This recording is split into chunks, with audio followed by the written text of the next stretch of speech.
Dernier mot pour finir, Dominique de Villepin, mais juste parce que vous préconisez une solution diplomatique, il faut y passer toute son énergie, mais ça donnerait quoi pour vous, l'avenir de la Syrie? D'abord, nous avons expertisé dans le passé ce que donne la loi de la puissance. Les États-Unis, grande puissance démocratique, ont montré qu'ils pouvaient mentir au monde et préconiser une intervention, soi-disant pour respecter le droit, en fait pour le bafouer. Je crois que nous sommes au point assez désespéré quand on regarde la Syrie, d'un corps plus que malade, en situation quasiment terminale, où il faut que la diplomatie revienne à son essence, c'est-à-dire la réalité politique. Il faut renverser la table. Et renverser la table, ça veut dire regarder avec des yeux neufs la Syrie. Regarder des yeux neufs, c'est-à-dire s'imprégner de l'histoire. Sous mandat français, dans les années 30 et 40, la Syrie était une fédération formée de 4 États. Aujourd'hui, est-ce que le peuple syrien peut encore vivre ensemble?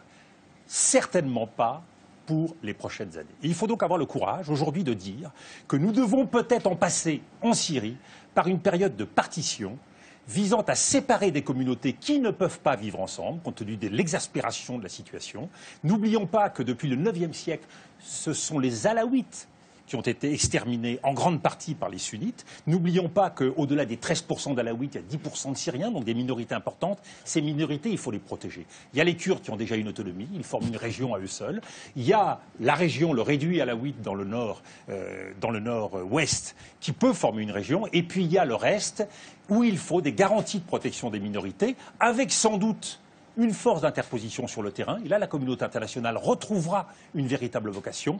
Mais ayons le courage d'explorer cette solution parce que, soyons un tout petit peu cyniques, les Russes y trouveraient les garanties du maintien de leur influence dans ce pays et dans cette région. Les Occidentaux qui doutent beaucoup aujourd'hui de la capacité de la coalition syrienne à défendre des intérêts démocratiques, y verraient aussi un verrou visant à protéger la région de la menace djihadiste, et chaque minorité trouverait là aussi sa garantie. Donc c'est, Monsieur le ministre, au les moins à minorités titre étaient temporaire, respectées en Syrie. Au moins à titre temporaire, les rebelles qui veulent, au moins à titre temporaire, attaquent. nous aurions là une situation qui permettrait de respecter un équilibre et d'éviter la dissémination, parce que le grand risque syrien aujourd'hui, c'est la propagation de la violence. Et frapper, c'est un double risque. Premier risque, c'est le discrédit. C'est que ces frappes, effectivement, parce que limitées, parce que symboliques, ne servent à rien. Deuxième risque, c'est au contraire l'aggravation. L'aggravation parce qu'il y a une partie qui se réjouira d'une intervention militaire, symbolique et limitée. Ce sont les djihadistes. Parce qu'à partir de là, ils sont fondés à mener une offensive contre le régime et à affirmer leur légitimité.